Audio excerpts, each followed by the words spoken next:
pessoal, sejam bem-vindos de volta ao canal e como prometido, eu trouxe algumas atualizações sobre o caso dos estudantes de Idaho. Para entender o caso, é importante que vocês assistam o primeiro vídeo que eu postei sobre esse caso, que eu vou deixar aqui no card para vocês, antes de assistir esse vídeo que eu fiz sobre as atualizações. Bom, então já curte o vídeo, se inscreve aqui no meu canal para aumentar o alcance do meu vídeo, deixa um comentário aqui para mim no final do vídeo e bora pro caso de hoje.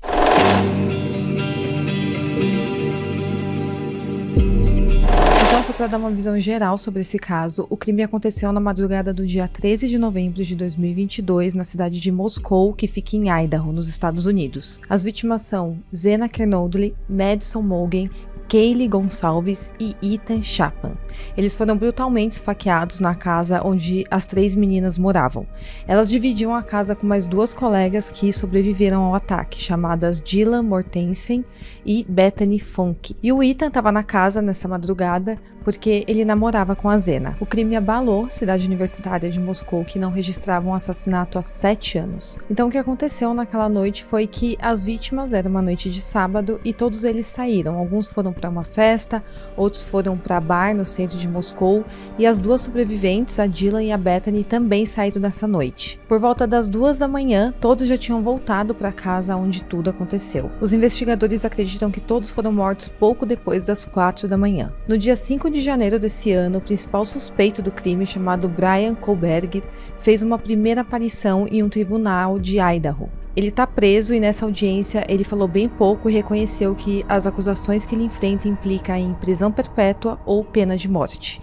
O Bryan tem 28 anos e ele vinha estudando as mentes dos criminosos, buscando um PhD na faculdade de Washington State University, na cidade ao lado de Moscou, cerca de 16 quilômetros de distância da casa onde os estudantes moravam.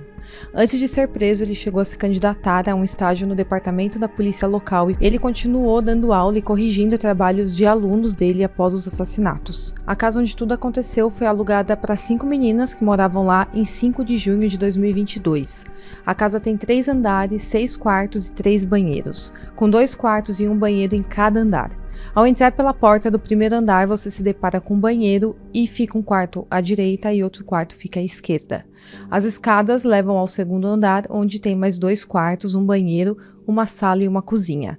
Há também uma porta de correr de vidro anexa à cozinha. E como a casa foi construída em um morro, tanto o primeiro quanto o segundo andar está no nível da rua, e tem portas que dá para a rua em ambos os andares. E no terceiro andar há mais 2 quartos e um banheiro e um corredor. A casa era sempre alugada para estudantes e em junho foi alugada para essas 5 meninas.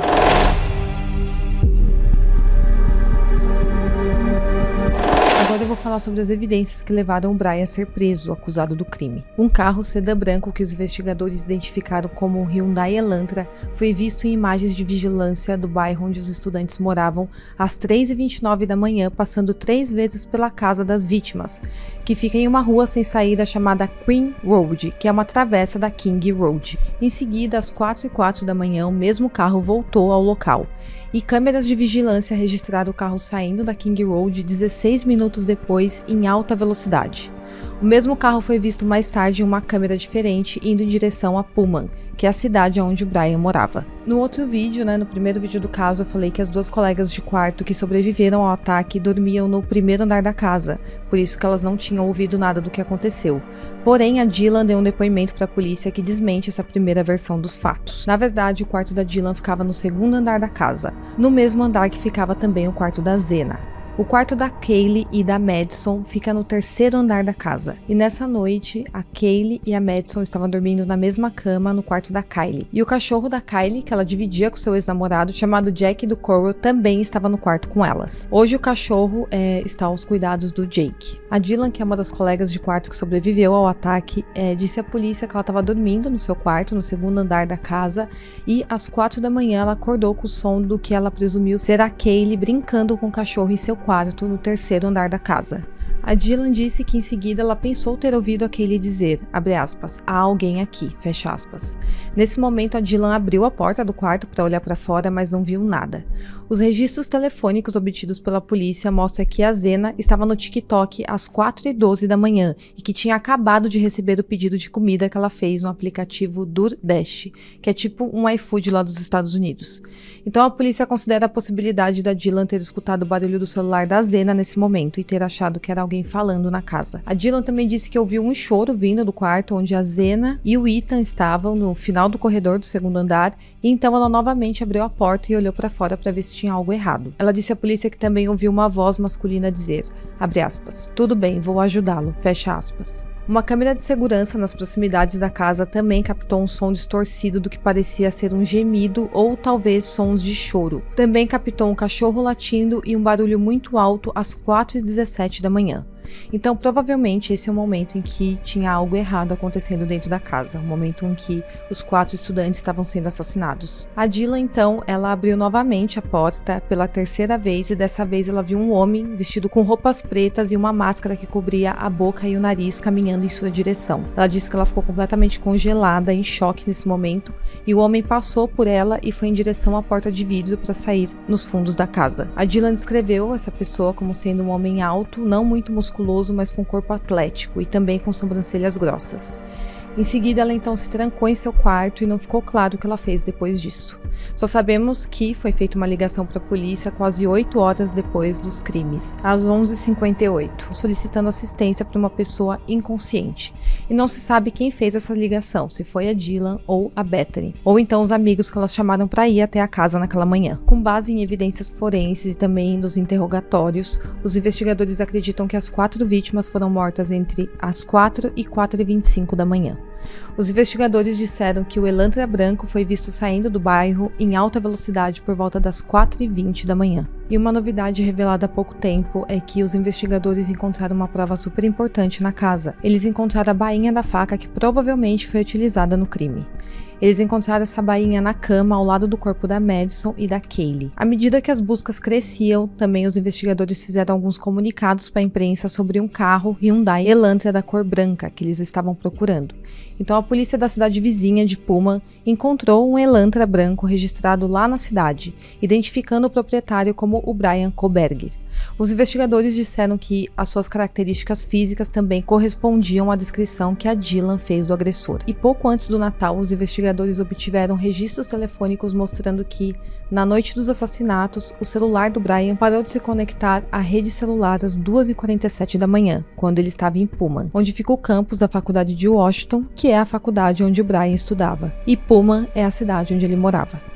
Então, provavelmente, o Brian, que era um estudante de mentes criminosas e de evidências forenses, sabia que se ele desligasse o celular, a sua localização não seria rastreada. O celular voltou a ser ligado às 4h48 da manhã, quando ele estava ao sul da cidade de Moscou e seguia uma rota de volta para a cidade de Pullman. Entre as 9h12 e 9h21 daquela manhã dos assassinatos, o celular do Brian estava perto da casa onde o crime aconteceu novamente, apenas algumas horas do assassinato. Então, é como se ele tivesse voltado para a casa dos estudantes para ver como que estava ali a cena do crime, se de repente a polícia já tinha chegado, o que estava acontecendo. O histórico do celular dele também indica que ele esteve próximo da casa dos estudantes 12 vezes entre junho até o mês dos assassinatos. E até agora não se sabe se ele conhecia ou não um dos estudantes que moravam lá na casa. No final de dezembro, Brian voltou para a casa dos pais dele, na Pensilvânia, e nessa altura ele já estava sendo vigiado pela polícia, como um suspeito do crime. Então a polícia foi até a casa dos pais dele, que fica em Albertville, na Pensilvânia, no dia 27 de dezembro. E lá eles retiraram o lixo da casa para pegar alguma prova forense, e foi do lixo que eles coletaram uma amostra de DNA. Eles enviaram as evidências encontradas no lixo ao Laboratório Estadual de Idaho para serem testadas. E os resultados mostraram uma forte probabilidade de que o pai do Brian era o pai de quem havia deixado o DNA na bainha da faca encontrada na cena do crime. A polícia prendeu o Brian logo depois, em uma operação antes do amanhecer do dia 30 de dezembro. Mais tarde, ele foi extraditado de volta para Idaho. Ele agora enfrenta 4 acusações de assassinato em primeiro grau e uma acusação de roubo. Hoje ele está detido na cadeia do condado de Latah. Então essas são algumas das informações oficiais que eu ainda não tinha quando eu fiz o primeiro vídeo, e eu achei muito importante já trazer para quem está acompanhando o caso, né? Esse caso está sendo muito repercutido na internet. Então algumas informações foram divulgadas em primeiro momento e depois foram desmentidas, como por exemplo que as duas colegas de quarto, a Bethany e a Dylan, que sobreviveram ao ataque, dormiam no primeiro andar da casa. Isso foi desmentido, na verdade Dylan dormia no mesmo andar que o Ethan e que a Zena estavam. Também agora tem mais informações dos trajetos que o Brian fez naquela noite e também de onde que veio o DNA que eles encontraram do Brian lá na cena do crime. Então eu achei muito bom trazer para vocês. E agora falando um pouco sobre teorias, nada comprovado. Como eu falei, a polícia ainda não explicou se existe uma conexão entre as vítimas e o assassino, ou se tem uma motivação direcionada a uma das vítimas. Porém, pesquisando sobre o caso na internet, aparentemente o Brian seguia a Kylie e a Madison no Instagram, e os registros do celular dele mostram que ele começou a ir até a casa onde as meninas moravam, logo depois que elas alugaram a casa. Eu vi alguns fóruns de discussão no Twitter sugerindo que talvez ele tinha algum tipo de envolvimento com uma das meninas, ou então que ele vendia drogas para as vítimas, então isso explicaria o porquê dos registros telefônicos captarem ele próximo da casa tantas vezes, desde junho de 2022, e também explicaria o ataque direcionado às 4 vítimas, deixando a Dylan e a Bethany sobreviverem. Porém, como eu falei, ainda não foi esclarecido pela polícia a motivação do crime ou se ele tinha algum contato com as vítimas. O fato é que ele seguia a Kaylee e a Madison no Instagram, então, de repente, através disso, ele conseguiu saber onde elas moravam, de repente por fotos no Instagram, localização, que às vezes a gente coloca lá no Instagram, ele conseguiu descobrir. Agora, algumas pontas que eu ainda acho que estão bem soltas nesse caso, além da motivação do crime, né, que eu acabei de falar para vocês, seria o porquê das colegas de quarto terem demorado cerca de 8 horas para chamar a polícia, ainda mais depois da Dylan ter visto um homem encapuzado dentro da casa. E também o porquê delas terem chamado amigos delas para ir até a casa antes de chamar a polícia, sendo que a Dylan já tinha visto que tinha algo errado lá. Outro ponto que eu vi bastante gente questionando é por que a Dylan, que dormia no mesmo andar que a Zena e o Ethan, não conseguiu ouvir nem gritos de socorro, nem que tinha 2 pessoas sendo mortas no mesmo andar onde ela estava dormindo. Isso acaba soando estranho porque até as câmeras de segurança de fora da casa captaram ruídos que estavam acontecendo dentro da casa. Então dentro da casa, com certeza, os barulhos não eram tão baixos assim. Além disso, tinha o cachorro também da Kaylee que ficou latindo enquanto tudo acontecia, que é possível ouvir nas câmeras ele latindo.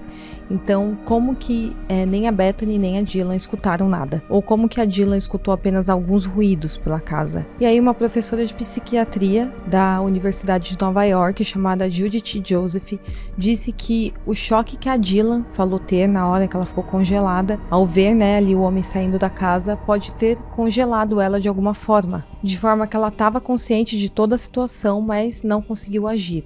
Esse seria o estado de muita adrenalina no sistema nervoso, gerando o que ela descreve como dissociação, que seria um afastamento súbito da realidade que a Dylan teve naquele momento. Ela diz, abre aspas, as pessoas podem se desassociar por horas, especialmente se passaram por um trauma grave, fecha aspas. Então isso pode ser uma explicação para as 8 horas que elas demoraram para chamar a polícia. Outra coisa que está sendo muito falada na internet é o fato da irmã do Brian, chamado Amanda Koberg, ter atuado em 2011 em um filme de terror chamado 2 Days Back, onde os personagens são brutalmente esfaqueados até a morte. No filme ela faz o papel de Lori e o filme conta a história sobre um grupo de jovens estudantes que estão fazendo uma caminhada em uma floresta vazia, e aí eles são mortos esfaqueados por um maníaco que acabou conquistando a confiança do grupo.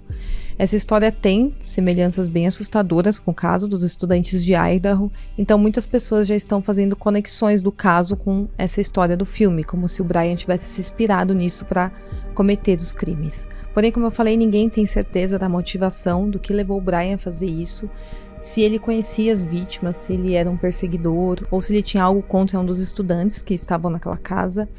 Não tem nada isso esclarecido ainda. Quando tiver atualizações eu trago novamente aqui no canal. Espero muito que vocês tenham gostado e até o próximo vídeo.